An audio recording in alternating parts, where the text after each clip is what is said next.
Hey everyone, how's it going? It is 1 p.m. We just got the closing bell on August 20th, and it was mostly a uneventful day. It was we did get a little bit of movement, but for the most part, we're just down a tiny bit and flat. So we were talking about this morning how this market has gone up so many days in a row that it's really time for a pause at the very least, if not a reversion to the mean to this EMA 8 or down to this MA 50, EMA 20, or uh, this VWAP line right here, this anchored VWAP right here.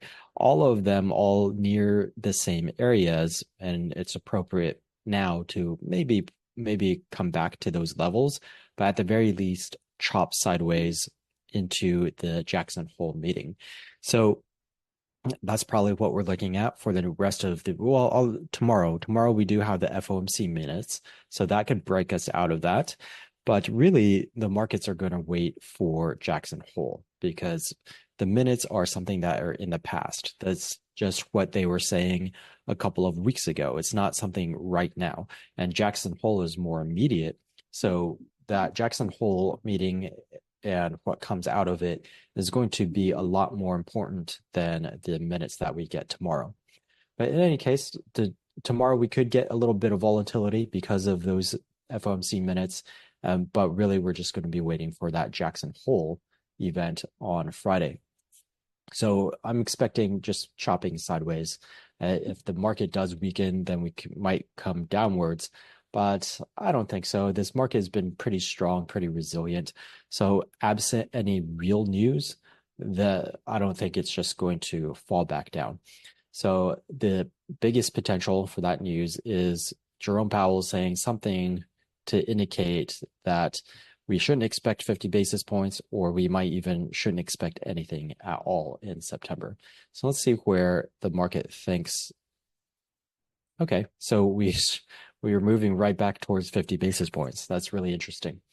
So we'll see at some point. That is just risk building up in the market for if there's any sort of disappointment in terms of expectation for 50 basis point cut, that's just going to bring us downwards. Or especially if there's zero cut, then that's really going to send us downwards. Well, let's see how we did today, which sectors held up, which ones didn't. Let's take a quick look at VIX before we do that. VIX floated back up into the over 15. So we're right back into that wait and see chopping sideways mode, at least in terms of volatility. We could get increased volatility going up into Jackson Hole as people are trying to figure out and anticipate what to expect. And then let's take a look at our sectors. Then we can maybe take a look at some of those earnings that are coming out today after market. So let's look at let's look at our momentum. 90-day highs, back down to 157, and then 90-day lows, 15. So we're starting to get that push upwards, but as we noted this morning, it's a little too much, a little too fast. So we do need to pull back some before we really expect this number to get up into 300s and 400s. Let's look at those sectors now.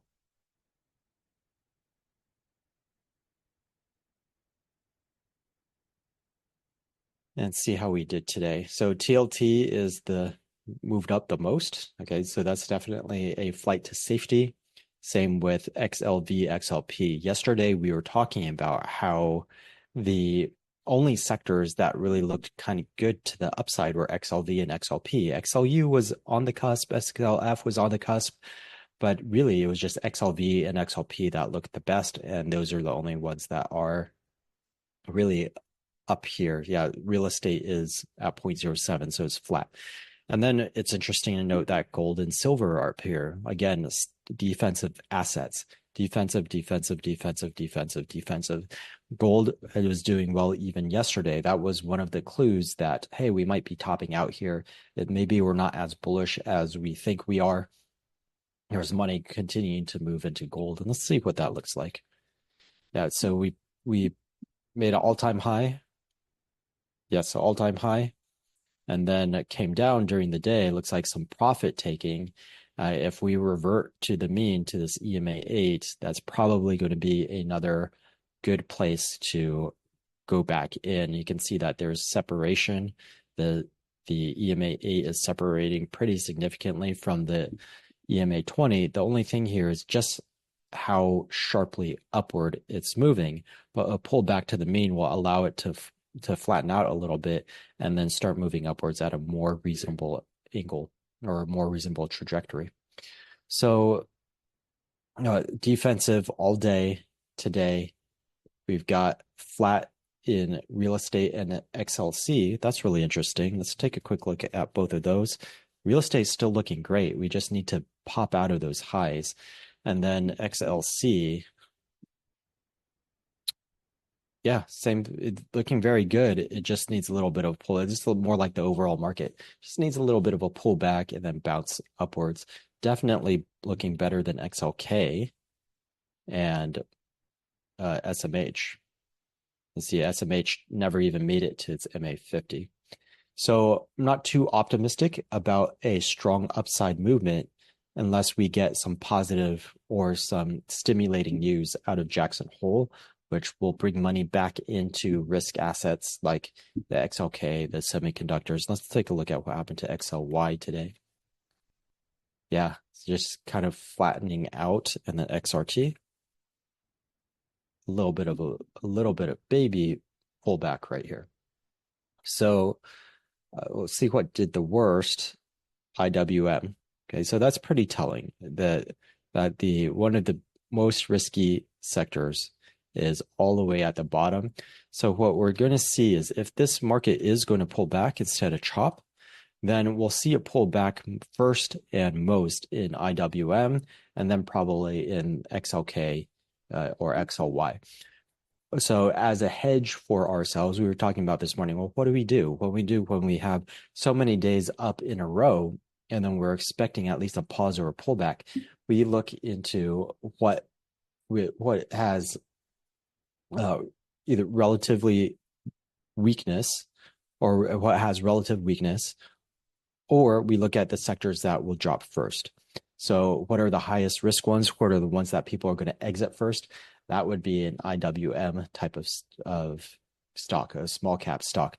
So we would look to IWM as a whole to hedge a portfolio, because that way we don't have to pick one specific one.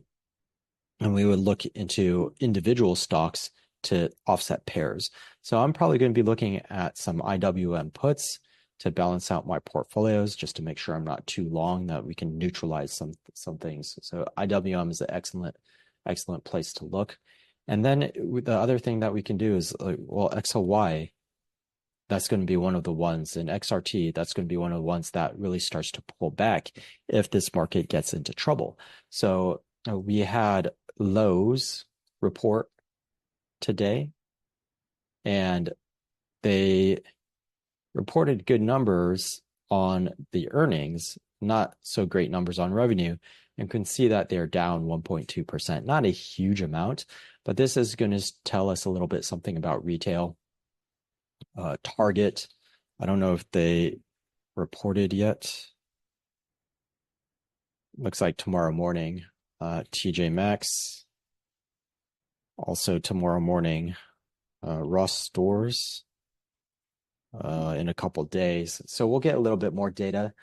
But if these guys don't do well, or even if they have good earnings and they don't move up super high, or if they actually fall on positive earnings, that's going to be a really good sign that this is going to start cracking and moving to the downside. So another thing that we can do is look for retail type of stocks that are not doing so well. And I don't know that, let me just think of a few retail stocks off the top of my head. So something like eBay. eBay is actually doing well.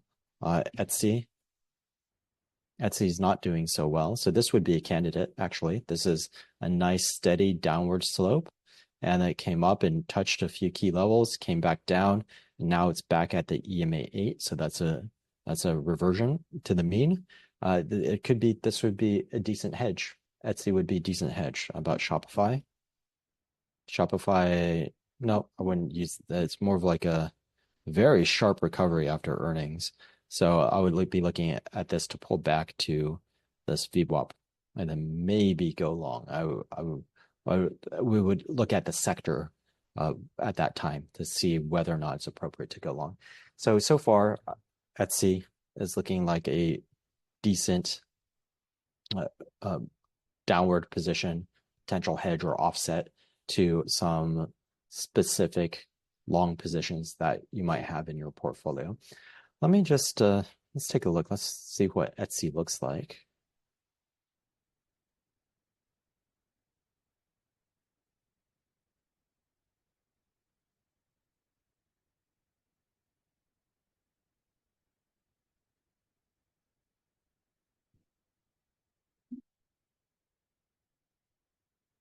See what Etsy put would look like. It's a pretty tight market.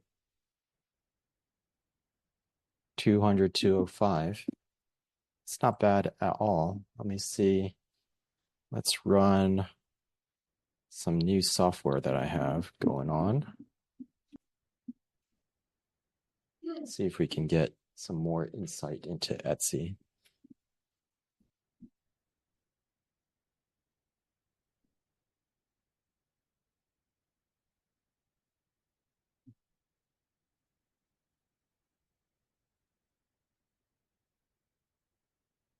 So we'll take a few seconds here.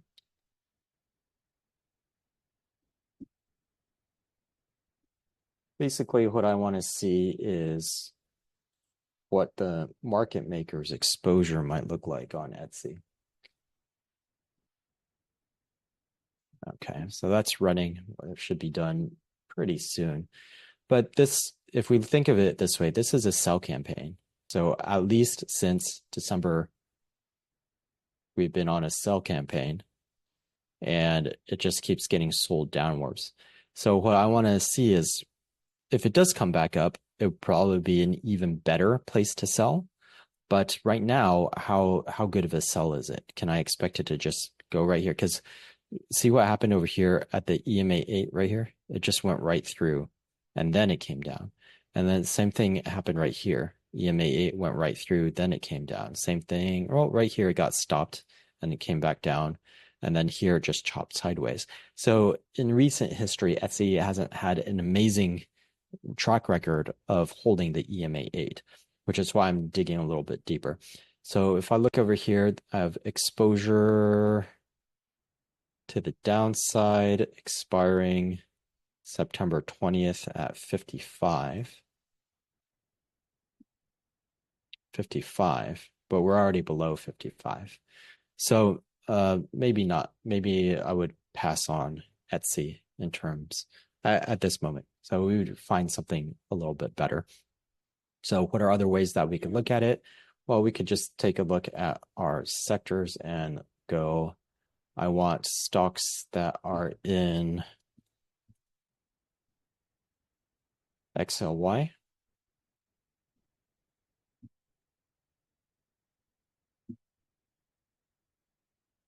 And then I'll sort them weakest to strongest on an average basis. Lululemon. So what I'm looking for is anything that is in a distinct downtrend, but pulled back recently. So basically, it was in this downtrend until the market did this. So starting August 5th would be excellent. And it just made this recovery and then, but it's weak relative to the market and it was trending down before it did that. Those are the best and most likely candidates for us to move back downwards. So far, it looks like Lululemon was okay with that. So August 5th, it traded sideways and then up in the last few days. So that is definitely relative weakness. Lululemon is a good candidate. Ulta Beauty is a good candidate. BBWI is a good candidate. Etsy, we just looked at, and then we have Wynn Resorts. So let's take a look at a few of those. Let's look at Lulu.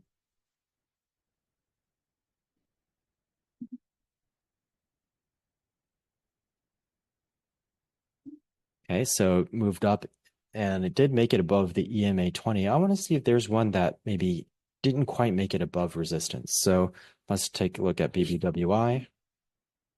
Okay, right there. You see that? It hit that VWAP right there and got rejected on it today. BBWI. But it has earnings. It has earnings coming up. Okay, that's unfortunate because that would have been perfect. Ulta. Ulta is the one that got bid up because that gapped up because of Warren Buffett, news that Warren Buffett bought it. So there is a few days effect of on news, and then we'll see. But they have earnings coming up as well. So let's take a look at Wynn Resorts. Okay, Wynn Resorts will follow China because a lot of these casino stocks are dependent on Chinese customers. So let me take a look at FXI first. So FXI is losing strength. Okay. So it looks like it kind of rejected that trend line right there. And it has some support, but overall the trend is down. So Wynn could be okay.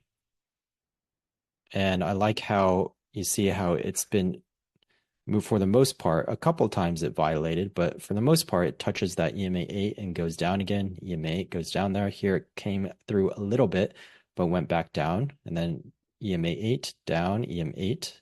Well, actually, both EMA 8 and EMA 20 down, super down. Recovered to the EMA 8 down, now hugging the EMA 8 again.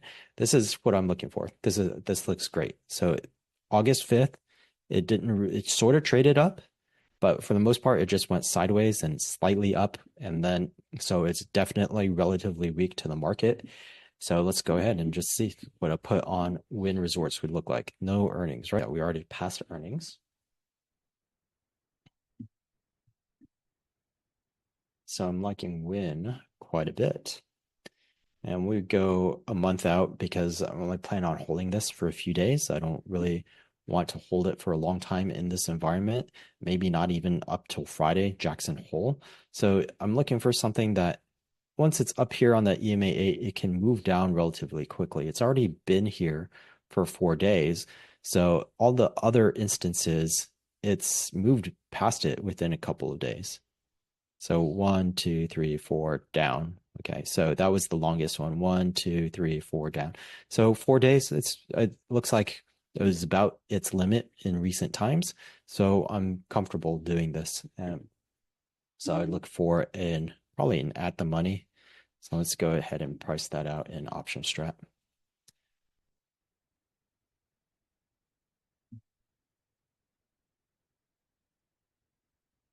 And at the money would be 76. Put at 221. It's a 218, 224 market. This is looking good. So I'll go ahead and save this. And this is a post-market trade. And we'll save that. So that's how we look at markets in this current period in time. We're just up so many days in a row.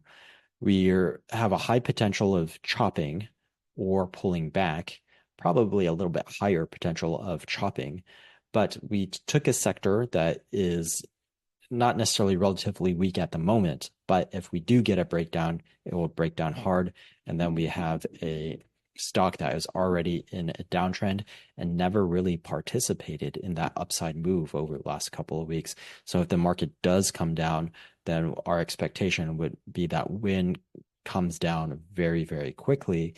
The caveat to that is if China suddenly gets better during all of this, then that would destroy our theory. So we want to watch China while we have this trade live, but as long as China is on the trajectory that it's on, and then if the SPY starts to break down, then we should see some nice profits here in Wynn. So that's it for today. We're just going to wait and see how the rest of this week plays out. We're just expecting chopping sideways, maybe so a pullback or mean reversion, and then we'll just wait and see what Jackson Hole brings us. So that's it for today. I will see you guys tomorrow morning. Have a wonderful rest of your day.